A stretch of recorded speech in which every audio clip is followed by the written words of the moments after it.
नमस्कार साथियों, आप देखना शुरू कर चुके हैं वंदना जीएस क्लासेज को और मैं दीपक कुमार आपके साथ जुड़ चुका हूं वंदना जीएस क्लासेज पर अपने क्लास को आगे बढ़ाने के लिए। तो जैसा कि आप जानते हैं हम लोग एस टेट की तैयारी जो कर रहे हैं और एस टेट के अंतर्गत हम लोगों ने 9th क्लास के हिस्ट्री किताब को, हिस्ट्री बुक के पहले चैप्टर भौगोलिक खोजों को हम लोगों ने पढ़ा था। आप याद कीजिए, या जो लोग नए हैं वह जाकर के इसका लिंक दिया हुआ है, प्लेलिस्ट है, प्लेलिस्ट में जाकर के आप देख सकते हैं। एस टेट के अंतर्गत हम लोग हिस्ट्री के 9th बुक को, हिस्ट्री के यह है 9th क्लास के बुक को पढ़ा था, जिसमें पहला चैप्टर का नाम है भौगोलिक खोज, जो यह विश्व में समुद्री यात्राएं की गया, भौगोलिक खोज किया गया, वह पहला चैप्टर था। उसी चैप्टर को हम लोग डिटेल रूप से उसे पढ़े थे।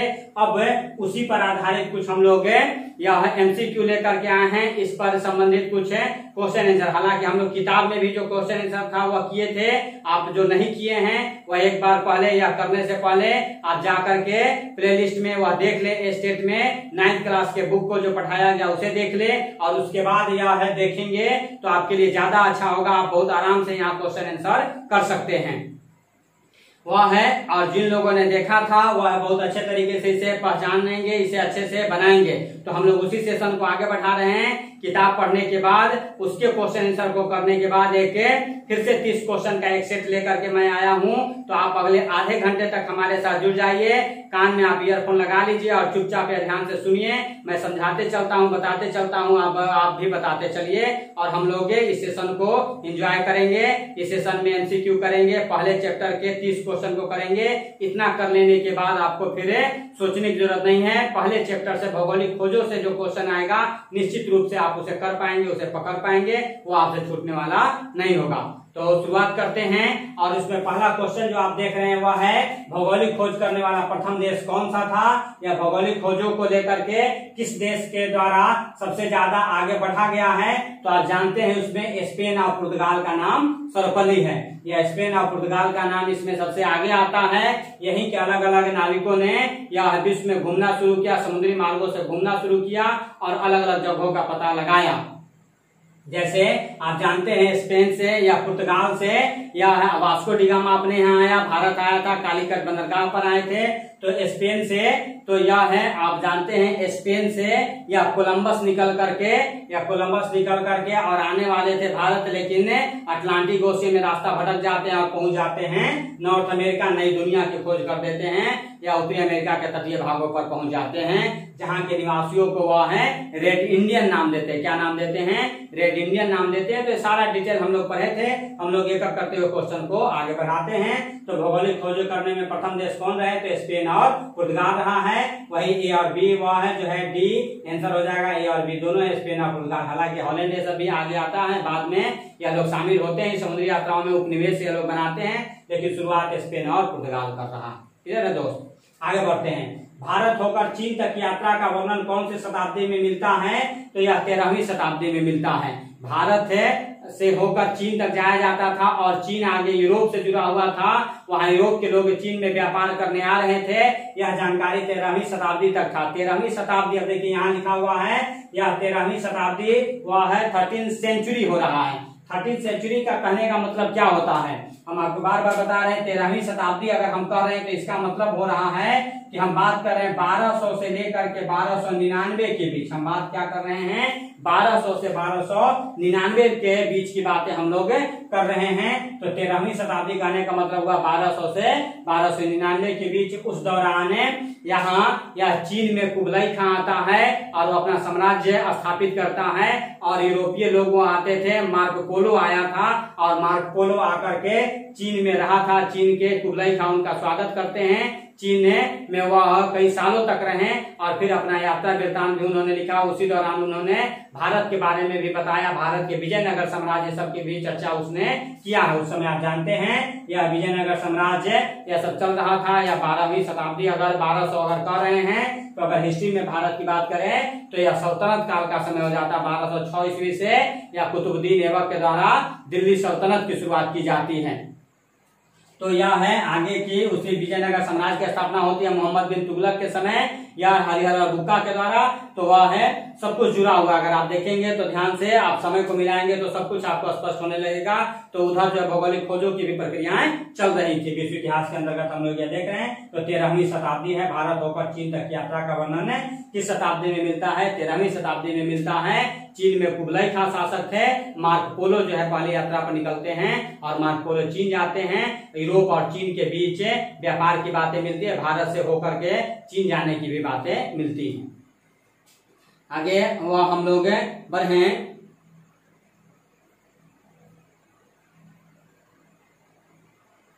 तो अगला क्वेश्चन वही चीज है, किस पुर्तगाली यात्री ने विजयनगर के शासक की समृद्धि और चीन के शासक कुबलाई खां होगा, कुबलाई खां होगा या चीन के शासक कुबलाई खां क्या होगा? कुबलाई खां या कुबलाई खां जो थे उसके बारे में कौन वो बताया है? तो यह है मार्को पोलो बताए, या मार्को पोलो जो है इसके बारे में वर्णन किया है, क्योंकि वह है उस क्षेत्रों से आते हुए और यहाँ घूमे थे या पुर्तगाल से निकल करके और चाइना वह है गए थे, चाइना के या कुबलाई खां के दरबार में रहे थे। तो मार्को पोलो के द्वारा यह वर्णन किया गया है। आगे बात करें तो कुस्तुतुनिया पर तुर्की का अधिकार कब होता है? तो यह कुस्तुतुनिया पर तुर्की का अधिकार 1453 ईस्वी में होता है। कब होता है? 1453 ईस्वी में होता है। थोड़ा सा आप याद कीजिए, थोड़ा सा या आप समझिए जो हमने आपको समझाया था। पहले यूरोप और एशिया जो है, यूरोप और एशिया के बीच जो व्यापार हो रहा था वह है इसे कुस्तुतुनिया के मार्ग से हो रहा था, कुस्तुतुनिया के वाले भाग से हो रहा था, जुड़ा हुआ था यूरोप और एशिया। लेकिन कुस्तुतुनिया पर यह टर्की का शासन हो जाता है, कब्जा हो जाता है 1453 ईस्वी में। और उसके बाद तुर्की लोग जो है यूरोपीय व्यापारियों से ज्यादा टैक्स की मांग करने लगते हैं कि इस भाग से अगर आप जाते हैं व्यापार करने के लिए तो हमें टैक्स देना पड़ेगा। इसी के कारण यूरोपीय लोग अल्टरनेट रास्ते की शुरुआत कर रहे हैं, अल्टरनेट रास्ता खोजना चाह रहे हैं, क्योंकि वह भारत है और दक्षिण पूर्व एशियाई देशों से जान रहे थे, यहाँ की समृद्धि के बारे में चर्चा सुन चुके थे, मार्को पोलो से चर्चा सुन चुके थे। व्यापार जो आप वह कर रहे थे, यूरोप और एशिया जुड़ा हुआ था कुस्तुतुनिया के रास्ते से, तो वह यहाँ की समृद्धि को, यहाँ के मसालों को जान रहे थे, तो वह आना चाह रहे थे। लेकिन तुर्की पर यहाँ जो कब्जा हो जाता है, तुर्की के द्वारा कुस्तुतुनिया क्षेत्रों पर कब्जा हो जाता है, जिसके कारण उन्हें व्यापार में परेशानी होने लगती है, टैक्स ज्यादा देना पड़ता है। तो वह या समुद्री मार्गों की खोज को प्रेरित करते हैं वहां के राजा और स्पेन, और आप जानते हैं स्पेन वह और पुर्तगाल के राजाओं के द्वारा इस चीज को, महारानियों के द्वारा इस चीज को ज्यादा बढ़ावा दिया गया और उसी वह यात्रा शुरुआत होता है और नई नई दुनिया का खोज होता है। ये सारा कथा कहानी हम लोग चैप्टर में पढ़े थे, उसका लिंक दिया हुआ है, वह है प्लेलिस्ट है, प्लेलिस्ट में जाकर के 9th क्लास के पहले चैप्टर भौगोलिक खोज को आप लोग पढ़ लीजिए, वहां सारा चीज ये समझ में आ जाएगा, ये सारा कहानी। तो आज कुस्तुतुनिया जो इस्तांबुल के नाम से जाना जाता है, आज कुस्तुतुनिया किस नाम से जाना जाता है? इस्तांबुल के नाम से जाना जाता है, या जिस पर या तुर्की का ही अंतर्गत यह आता है, या तुर्की जो टर्की के नाम से आज अंकारा राजधानी हो जाती है, जाना जाता है। आज कुस्तुतुनिया जो है तुर्की का सबसे बड़ा शहर है, तो इस्तांबुल अब कहते हैं, कुस्तुतुनिया को कौन सा शहर कहते हैं? इस्तांबुल कहते हैं, जो तुर्की का सबसे बड़ा शहर है। हालांकि राजधानी अंकारा है, लेकिन सबसे बड़ा शहर जो है कुस्तुतुनिया है, जो इस्तांबुल के नाम से जाना जाता है। 1453 में इस पर कब्जा हुआ, जिसके कारण यूरोप और यह है एशिया के बीच व्यापार में बाधा उत्पन्न हुई, यूरोपीय व्यापारियों को बाधा उत्पन्न हुई थी। आगे बढ़ रहे हैं, यूरोपीय वासियों ने कंपास का ज्ञान कहाँ से सीखा? तो कंपास का ज्ञान उन्हें अरबों से मिला, या कंपास का ज्ञान उन्हें अरबों से मिला। इधर जो व्यापार कर रहे थे, जा रहे थे, तो हम लोग भी सीखे और उन लोगों का भी आदान प्रदान हुआ है। ये सारी चीजों को हम लोग पढ़े थे डिटेल से। तो यूरोप वासियों को कंपास का ज्ञान कहाँ हुआ है? अरब वासियों से हुआ है। आगे अगर बात करें तो अगला क्वेश्चन है, पुर्तगाली व्यापारी यह बार्टिलोमियो डियाज, इसे कहते हैं बार्टिलोमियो डियाज, अफ्रीका के पश्चिमी तट होते हुए दक्षिण अफ्रीका का दक्षिणतम बिंदु उत्तरमासा अंतरिप या उत्तमासा अंतरिप कहते हैं, केप ऑफ गुड होप कहते हैं, यह कब पहुंचा था? तो यह 1488 ईस्वी में पहुंचा था। कब पहुंचा था? 1488 ईस्वी में पहुंचा था। फिर आप याद कीजिए, आपको समझाए थे कि यह मान लीजिए एक नॉर्थ अमेरिका है, यह मान लीजिए साउथ अमेरिका है, यह यूरोप मान लीजिए, या अफ्रीका मान लीजिए, इसे एशिया मान लीजिए, ऑस्ट्रेलिया मान लीजिए, या नीचे अंटार्कटिका है, ऊपर आर्कटिक है। तो यहाँ यूरोपीय कॉन्टिनेंट में दो देश है, एक यह पुर्तगाल है और स्पेन है, और यही पुर्तगाली निवासी बता रहा है सबसे पहले यह अफ्रीका के निचले भागों को, या अफ्रीका जो देश है इसके निचले भागों को केप ऑफ गुड होप कहा जाता है, आशा अंतरीप कहा जाता है। दक्षिण अफ्रीका आज सबसे नीचे हो जाता है देश है। तो यहाँ से निकल करके यह अटलांटिक ओशियन है, यह क्या है, अटलांटिक ओशियन है। यह है नॉर्थ अमेरिका, साउथ अमेरिका, इधर यूरोप और अफ्रीका के बीच में क्या है, अटलांटिक ओशियन है। एस की आकृति में अटलांटिक ओशियन होता है। वर्ल्ड मैप थोड़ा देखेंगे तो आपको पता चलेगा।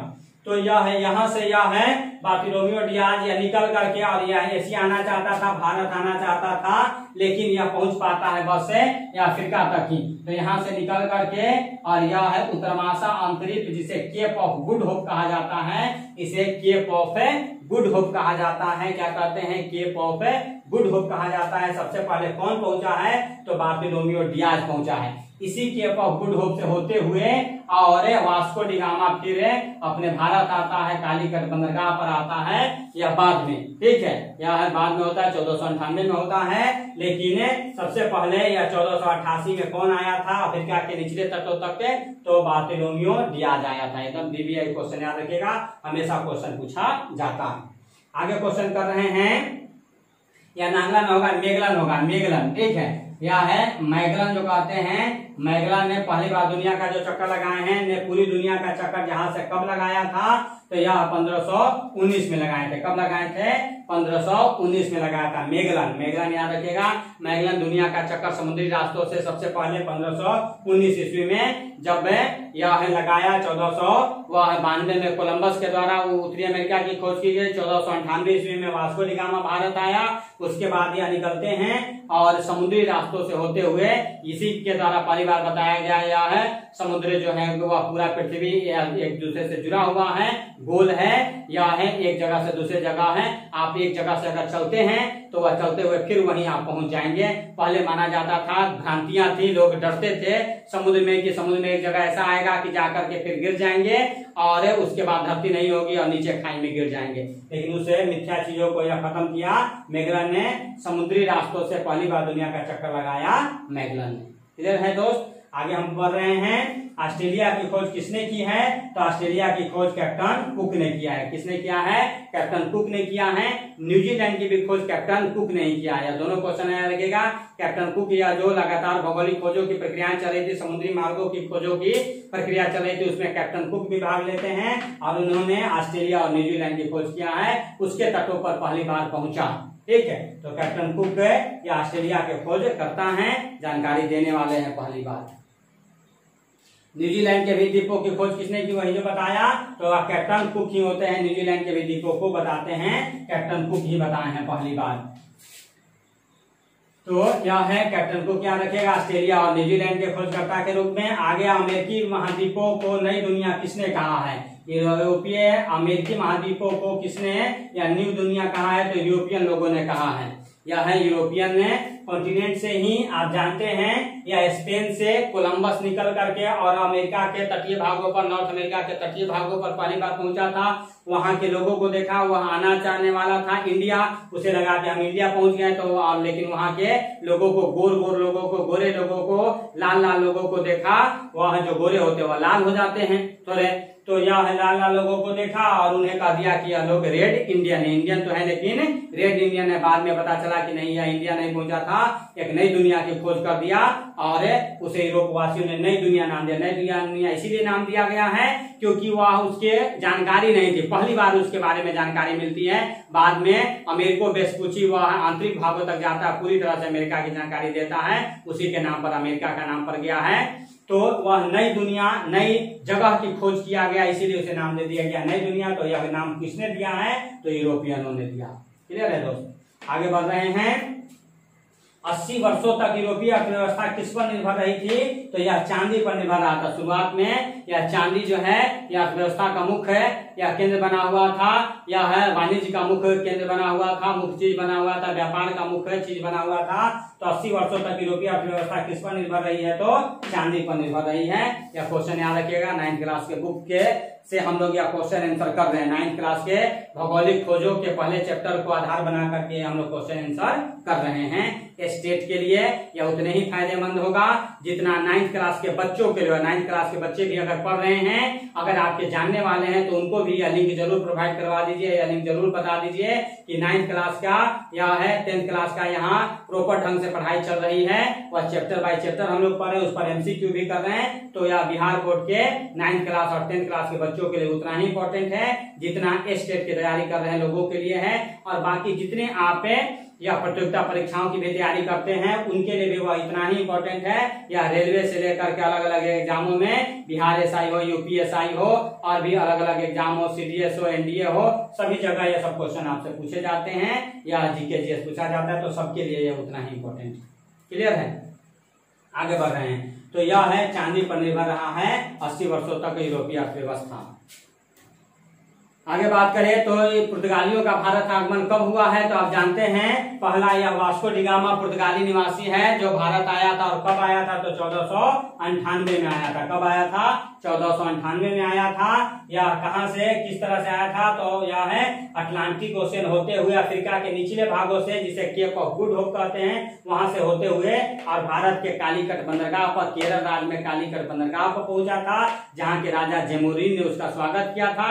वह यहाँ से व्यापार किया था, खास करके मसालों का व्यापार किया था, काली मिर्च का व्यापार किया था और ले जाकर के बेचा था और कई गुना जो है लाभ कमाया था। 60-62 गुना कहा जाता है लाभ कमाया था। सारा कथा कहानी हम लोग चैप्टर के रूप में पढ़े हैं। एक बार जो है आप जाकर के इस क्लास को, यह है MCQ करने से पहले आप इसका चैप्टर पढ़ लीजिए जो हमने पढ़ाया है, तो आपको बहुत ही अच्छे तरीके से वह सारा कॉन्सेप्ट आपके दिमाग में बैठ जाएगा। आगे बढ़ रहे हैं। ईस्ट इंडिया कंपनी, भारत का आगमन कब हुआ ईस्ट इंडिया कंपनी, तो यह 1600 में यह ईस्ट इंडिया कंपनी बनती है और यह भारत आती है। यह इंग्लैंड में जब है, या हम लोग मॉडर्न हिस्ट्री में भी आपको पढ़ाएंगे, यह है जब व्यापार का यह बढ़ता है, खोज बढ़ता है, तो यूरोपीय कॉन्टिनेंट के देश जो है विभिन्न देशों में व्यापार करने के लिए आगे बढ़ते हैं। व्यापारी लोग अपना वह है कंपनी बना करके और अलग अलग देशों में पहुंचे, खासकर दक्षिण पूर्व एशियाई देशों में पहुंचे हैं। तो यह है ईस्ट इंडिया कंपनी जो 1600 ईस्वी में बनी है। यह है लगभग 271 लोग मिलकर के वहाँ कंपनी बनाते हैं, वहाँ की महारानी से आज्ञा लेते हैं और भारत में व्यापार करने के लिए आते हैं। तो यह याद किया। Dutch east India company Bharat कब आई है, तो 1602 में आई है। ठीक है, तो यह है आपको याद रखना है। यह अलग अलग कंपनियां कब आई हैं और किस चीज को, या मुख्य रूप से वह उद्देश्य उनका व्यापार करना था, लेकिन धीरे धीरे यहाँ के आंतरिक स्थिति को वह समझते हैं और भारत पर कब्जा कर लेते हैं, जिसमें सफल रहा यार अंग्रेज जी। यह अंग्रेज जो है ईस्ट इंडिया कंपनी जो है यह सफल रहता है, यह आपको याद रखना है। तो यह है आपको याद है, यह रखना है, यह है आपको, यह क्वेश्चन आंसर के रूप में हम लोग इसे कर रहे हैं।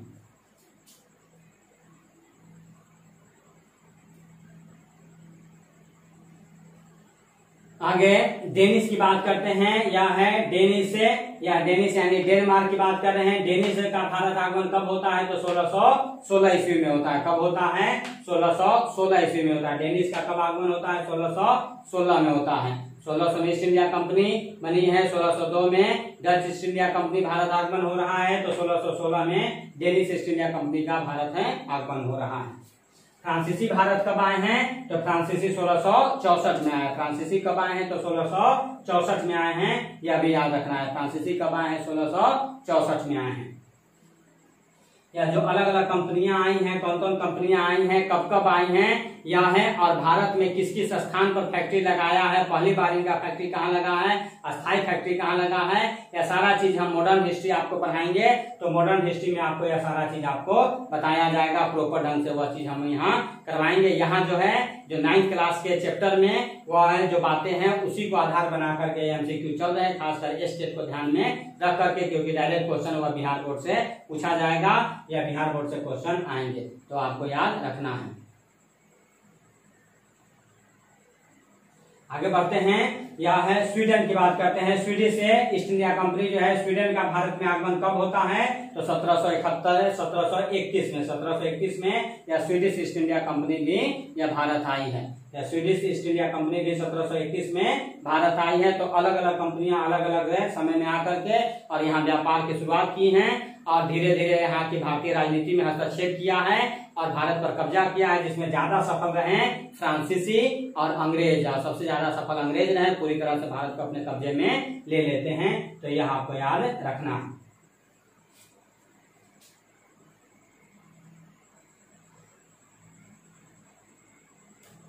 आगे बढ़ें तो वाणिज्यवाद के विकास में सोने और चांदी के भंडारण में कौन देश आगे रहा है? तो यह स्पेन शुरुआत में आगे रहा है, क्योंकि स्पेन ही यह है यात्राओं की शुरुआत करता है, अलग अलग जगहों पर ज्यादा जा रहा है। तो यह है सोने और चांदी के भंडारण में सबसे आगे कौन रहा है? तो स्पेन आगे रहा है। वास्को डी गामा कहाँ का यात्री था? जानते हैं, पुर्तगाल का निवासी था और 1498 में भारत आया था। अमेरिका की खोज किस वर्ष हुई है? तो अमेरिका की खोज आप जानते हैं 1492 में हुई है। किसके द्वारा हुआ है? कोलंबस के द्वारा हुआ है।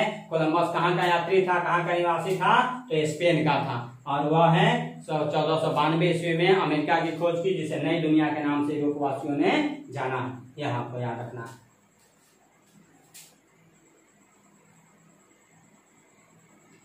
देखिए यह है, अगर बात करें दोस्तों, थोड़ा सा आपको एक ट्रिक भी मैं बता देता हूं।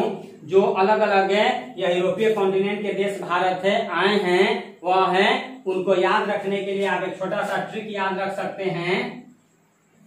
पुत्र अरा और डैड फंसा। क्या याद रखना है? पुत्र अरा डैड फंसा। पुत्र जब अड़ जाता है कि नहीं हम यही करेंगे, यही होना चाहिए, तो पिताजी फंस जाते हैं कि क्या करें। पिताजी को लगता है कि यह सही नहीं है, जबकि बेटाजी कह रहे हैं कि नहीं यही सही है, यही हम करेंगे। तो पुत्र जब अड़ जाता है तो पिता फंस जाते हैं, अंतर्द्वंद में फंस जाते हैं, क्या निर्णय लिया जाए या न लिया जाए। तो पुत्र अड़ा डैड फंसा से याद रखना है। तो पुत्र से क्या हो गया? पुर्तगाली। पुत्र से क्या हो गया? पुर्तगाली आए हैं। और से क्या हो गया? अंग्रेज आए हैं। ड से क्या हो गया? डच। ड से क्या हो गया? डच। क्या हो गया? ड से डच। डच यानी कि यही हॉलैंड या नीदरलैंड, या है हॉलैंड या नीदरलैंड के लोग जो आए हैं, तो ड से डच। वह हॉलैंड के निवासियों को डच कहा जाता है। जैसे भारतवासी हम लोग इंडियन कराते हैं, भारत के इंडिया के इंडियन कराते हैं, तो डच कहलाते हैं हॉलैंड वासी। डे से हो गया डेनिश। डे से क्या हो गया? डेनिश। डेनिश कहने का मतलब डेनमार्क। डेनिश कहने का मतलब क्या हो गया? डेनमार्क। या क्या हो गया? डेनमार्क। क्या रखेगा? कब आ रहे हैं? तो 1616 में आ रहे हैं। फ से हो गए फ्रांसीसी। फ से हो गए फ्रांसीसी। कब आ रहे हैं? 1664 में आ रहे हैं। और 100 से हो गया स्वीडिश। 100 से क्या हो गया? स्वीडिश। कब आ रहे हैं? तो 1721 में आ रहे हैं। तो पुत्र अरा डैड फंसा एकदम VVI है। आप इसे स्क्रीनशॉट ले लीजिए, हमेशा आपको काम आएगा। स्क्रीनशॉट याद रखें। और आप याद रखें, पुत्र अरा डैड फंसा से यूरोपीय कंपनियां जो भारत आई हैं व्यापार करने उद्देश्य से, उनको याद रखा जा सकता है। अलग अलग आपको वह वर्ष दिया हुआ है या VVI याद कर लें। पुत्र अरा डैड फंसा। आगे हम पढ़ रहे हैं। तो यह हम लोग कर चुके थे। अमेरिका की खोज किसने किया? या 1492 में। यह है अमेरिका की खोज कोलंबस ने किया है। वास्को डी गामा यात्री कहाँ का था? पुर्तगाल का था। वाणिज्यवाद के विकास में सोने चांदी के भंडारण में कौन आगे रहा है? स्पेन आगे रहा है। कुस्तुतुनिया का पतन कब हुआ और किसने कब्जा किया? तो कुस्तुतुनिया का पतन 1453 में हुआ। तुर्की के द्वारा इस पर कब्जा किया गया था। तुर्की के द्वारा इस पर कब्जा किया गया था। तो यह याद रखिए, आज कुस्तुतुनिया तुर्की के अंतर्गत है और इस्तांबुल शहर के नाम से जाना जाता है, जो तुर्की का सबसे बड़ा शहर है। पुर्तगाल और स्पेन किस महासागर के पास स्थित हैं? तो देखिए यहाँ अगर मैं थोड़ा ध्यान रखें तो हम यूरोप की बात करें, यूरोप के अंतर्गत पुर्तगाल और स्पेन है, और उसके बगल में कौन सा ओशियन है? तो अटलांटिक ओशियन है। कौन सा महासागर है? अटलांटिक ओशियन है। तीन चीज होता है, एक अटलांटिक होता है, ऊपर जो नॉर्थ पोल की ओर है वो आर्कटिक होता है, साउथ पोल की ओर वो अंटार्कटिक होता है। तो आर्कटिक और अंटार्कटिक, और एक होता है अटलांटिक। अटलांटिक महासागर से जुड़ा हुआ है, तो यह आंसर हो जाएगा सी, अटलांटिक ओशियन। अटलांटिक ओशियन को अंध महासागर भी कहा जाता है। क्या कहा जाता है? अंध महासागर भी, अंधा महासागर भी कहा जाता है। क्यों कहा जाता है? क्योंकि इस अटलांटिक ओशियन में ये जानकारी नहीं थी, लोग रास्ता भटक जाते थे। इस अटलांटिक ओशियन में कोलंबस रास्ता भटक गया और अमेरिका पहुंच गया। यह है आना वाला था भारत और पहुंच गया अमेरिका। वास्को डी गामा जाने वाले थे अमेरिका, वह अमेरिका जा रहे थे कि कोलंबस वहां गया था, लेकिन रास्ता अटलांटिक ओशियन भटक गया और आ गए भारत। तो यह अटलांटिक ओशियन के और छोर का पता बहुत बार तक चला है, इसलिए अटलांटिक ओशियन को अंध महासागर भी कहा जाता है। है, याद रखिएगा, अंधा महासागर भी कहा जाता है। क्या कहा जाता है? अंध महासागर भी कहा जाता है। और साथ ही वह महाद्वीप की अगर बात करेंगे, कॉन्टिनेंट की बात करेंगे, तो अफ्रीका, तो अफ्रीकी कॉन्टिनेंट को अंध महाद्वीप कहा जाता है। अफ्रीका को अंध महाद्वीप कहा जाता है क्योंकि उसके आंतरिक देशों की जानकारी बाद तक चली है, तो जानकारी बहुत बाद में हुआ, तो अंध महाद्वीप। अफ्रीका को अंध महासागर, ओशियन किसे कहेंगे? तो अटलांटिक ओशियन को। क्लियर है दोस्त? आगे बढ़ रहे हैं। जेरूसलम वर्तमान में कहाँ है? तो आप जानते हैं इजराइल में है। जेरूसलम कहाँ है? तो इजराइल में है। और यह है जेरूसलम जो है, यह 3 धर्मों का केंद्र माना जाता है। इस्लाम यह है का भी केंद्र माना जाता है, या ईसाइयों का भी केंद्र माना जाता है, यहूदियों का भी यह केंद्र माना जाता है। तो यह 3 वह धर्मों का केंद्र बिंदु माना जाता है। तो यह जेरूसलम प्रमुख शहर के रूप में जाना जाता है, आज भी है, पहले भी यह प्रमुख शहर के रूप में था। किस देश के अंतर्गत है? इजराइल देश के अंतर्गत वर्तमान में है। आगे अगर बात करें तो उत्तमाशांतरिप जो है वह केप ऑफ गुड होप जो कहते हैं, उत्तर माशांतरिप भी कह सकते हैं, या नीचे हो जाता है। उत्तमाशांतरिप खोज वह ने कहाँ पहुंचने का मार्ग प्रशस्त किया? उत्तमाशांतरिप की जो खोज किया किसने? बार्थोलोमियो डियाज ने। बार्थोलोमियो डियाज सबसे पहले 1488 में 1488 में सबसे नीचे पहले आया था। तो उसकी खोज ने कहाँ पहुंचने का मार्ग प्रशस्त कर दिया? तो भारत पहुंचने का मार्ग प्रशस्त कर दिया। ठीक है, इसी रास्ते से होकर के भारत आने लगे, क्योंकि यह इस भाग से जो व्यापार होता था यूरोप पे, इस बीच में कुस्तुतुनिया पड़ता था, जो स्थल मार्ग से होता था, लेकिन इस पर तुर्की का कब्जा होने के कारण यह जलीय मार्गों की खोज शुरुआत हुई और इससे भारत में पहुंचा गया। तो यह भारत आने का रास्ता यह दे दिया। आगे ईसाई धर्म प्रचारकों ने कहाँ जाकर अपने धर्म का प्रचार किया? तो आप जानते हैं यूरोपीय लोगों ने अफ्रीका में भी अपना या है कॉलोनी बसाया, कब्जा किया, एशिया में भी, अमेरिका में भी। तो सभी जगह जाएंगे या ईसाई धर्मावलंबी, ईसाई मिशनरियां, तो सभी जगह जाकर के ईसाई या धर्म प्रचारकों ने, मिशनरियों ने अपने धर्म का प्रचार किया। जबरन धर्मांतरण भी करवाया, लोगों को धर्म भी बदलने का काम किया। भारत में या बड़े पैमाने पर किया, लोगों को जबरन जो है वह पैसा दे करके, आदिवासी समूहों को पैसा दे करके, थोड़े से लोग दे करके धर्मांतरण करवाते थे, जिसको लेकर के बाद में सामाजिक सुधार भी हुआ और कई आंदोलन चलवाए गए। यह है आर्य समाज के द्वारा शुद्धि आंदोलन चलाया गया, उसी के अंतर्गत दयानंद सरस्वती, आप जानते हैं, हिस्ट्री में आपको पढ़ाएंगे, दयानंद सरस्वती के द्वारा आर्य समाज के जो संस्थापक थे उनके द्वारा शुद्धि आंदोलन भी चलाया गया और फिर उन्हें वापस हिंदू धर्म में लिया गया, जो गलती से दूसरे धर्म में चले गए थे। तो यह है ईसाई धर्म प्रचारकों ने ऐसा शुरुआत में बहुत ज्यादा किया था। पुर्तगाली का भारत में आगमन सबसे पहले किस स्थान पर हुआ है? तो यह सबसे पहले कहाँ पहुंचे हैं? कालीकट में पहुंचे हैं। ये गंभीर याद रखना है। यह है वास्को डी गामा जो है केप ऑफ गुड होप से, वह है एक गुजराती व्यापारी मुनीम के साथ आते हुए और सबसे पहले केरल राज्य में आया था। केरल राज्य में कालीकट बंदरगाह पर पहुंचा था। आज इस कालीकट बंदरगाह को वर्तमान समय में कोझीकोड के नाम से जाना जाता है, याद रखना है। आज वर्तमान में क्या कहलाता है? तो यह है अब कोझीकोड के नाम से जाना जाता है। अब नाम बदल दिया गया है, उस समय कालीकट था, तो कालीकट में यह पहुंचा था और उस समय वहां के राजा कौन थे? जेमोरिन थे, जो वास्को डी गामा का स्वागत करते हैं और अपने राज्य में व्यापार करने का छूट उसे देते हैं। तो यह याद रखें, सबसे पहले कालीकट बंदरगाह पर आया। आगे फ्रांसीसी का आगमन भारत में सबसे पहले कहाँ हुआ है? तो वह सूरत में अपना फैक्ट्री, अपना केंद्र बिंदु बनाए थे, तो सूरत वह हुआ है। डेनिस का आगमन भारत में किस स्थान पर हुआ है? तो यह सुना नाती सुता तान नाती में होता है, या डेनिस, डेनिस यानी कि डेनमार्क वाले। 1601 में डचों ने चंद्रगिरी के राजा के साथ समझौता कहाँ पर किया था? तो यह है पुलिकट में किए थे। पुलिकट वर्तमान में कहाँ है? तो आंध्र प्रदेश के अंतर्गत हो जाता है। यह है पुलिकट हो जाता है, यह याद रखिएगा। तो डचों ने चंद्रगिरी के राजा के साथ समझौता किया था।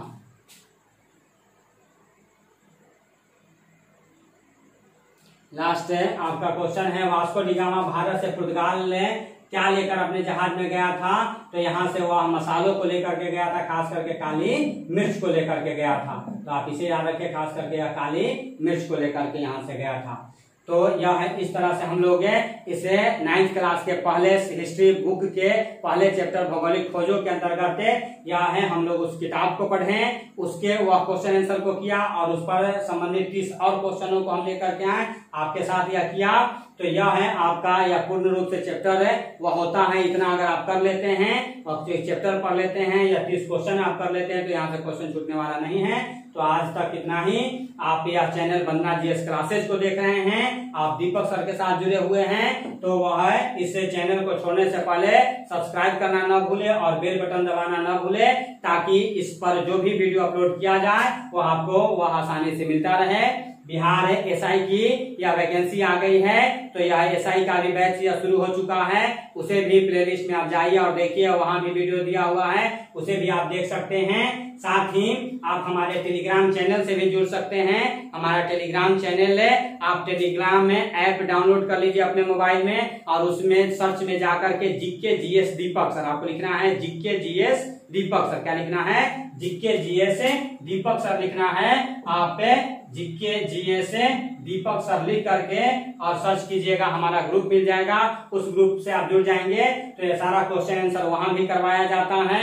वहां भी जो है वह रोज टेस्ट वहां क्विज करवाए जाते हैं अलग अलग टाइम में, और वहां नोट्स प्रोवाइड करवाया जाता है, पीडीएफ वो आप प्रोवाइड करवाते हैं जो यहाँ पढ़ाया जाता है। तो आप टेलीग्राम चैनल को जरूर ज्वाइन कर लीजिए। हमारा फेसबुक पेज भी है, फेसबुक पेज भी वंदना जीएस क्लासेज के नाम से, क्या नाम से है? वंदना जीएस क्लासेज के नाम से है, तो उसे भी आप पे जाकर के उस पेज को लाइक कर लें, वहां भी आपको नए नए इंफॉर्मेशन दिए जाते हैं। तो आप हमारे से 3 जगह जुड़ सकते हैं। यूट्यूब चैनल पर आप सब्सक्राइब करके जुड़ सकते हैं, फेसबुक पेज पर आप लाइक करके जुड़ सकते हैं और टेलीग्राम को ज्वाइन करके आप जुड़ सकते हैं। टेलीग्राम के लिए जीके जीएस दीपक सर सर्च करना है, सब्सक्राइब कर लेना है, या है यूट्यूब में भी यह है वंदना जीएस क्लासेज के नाम से आप जाकर के सर्च कर सकते हैं, और वंदना जीएस क्लासेज से सर्च कर सकते हैं। वंदना या जीएस क्लासेज से फेसबुक पेज को भी सर्च कर सकते हैं, और टेलीग्राम के लिए जीके जीएस दीपक से जानना है। तो यह कुछ जरूरी बातें हैं जो आपको बताना रहता है। आगे एग्जाम के लिए आपको गुड लक है। या है जो स्टेट का एग्जाम होने वाला है उसके साथ हम लोग तैयारी कर रहे हैं, तो हमारे साथ जुड़े हुए रहिए। यह आगे और भी वीडियो लेकर के आएंगे। तो आज के लिए इतना ही। आपको यह है एक जो हमारा टैगलाइन है वो हम बताते रहते हैं कि आप हमेशा या व्यस्त रहिए, स्वस्थ रहिए और मस्त रहिए। यानी कि आप स्वस्थ रहिए, व्यस्त रहिए और मस्त रहिए, तभी आप अच्छा कर सकते हैं। कोरोना काल चल रहा है, बार बार बता रहे हैं, हर वीडियो में बस 1 मिनट के लिए बताता हूं कि कोरोना से अपने आप को बचाना है, अपनों और अपनों का बहुत ख्याल रखना है और इस बीमारी से बचना है 2020 में। यह यूट्यूब के मार्फत से आप अपनी पढ़ाई को आगे बढ़ाते रहिए। तो स्वस्थ रहिए और व्यस्त रहिए, अपने पढ़ाई में इतने व्यस्त रहिए कि आपको बाहर निकलने का समय ही न मिले। तो सरकार भी करे कि ज्यादा बाहर नहीं निकले, गवर्नमेंट भी करे, तो हम अपने पढ़ाई में रहेंगे, हम बाहर नहीं निकलेंगे और इसके कारण मस्त रहेंगे। अपना पढ़ाई चल रहा है तो मस्त रहेंगे, खुश रहेंगे। तो खुश रहिए, आबाद रहिए। यह है जीके जीएस से दीपक सर के साथ जुड़े हुए रहिए, वंदना जीएस क्लासेज को देखते रहिए। जय हिंद, थैंक यू, धन्यवाद।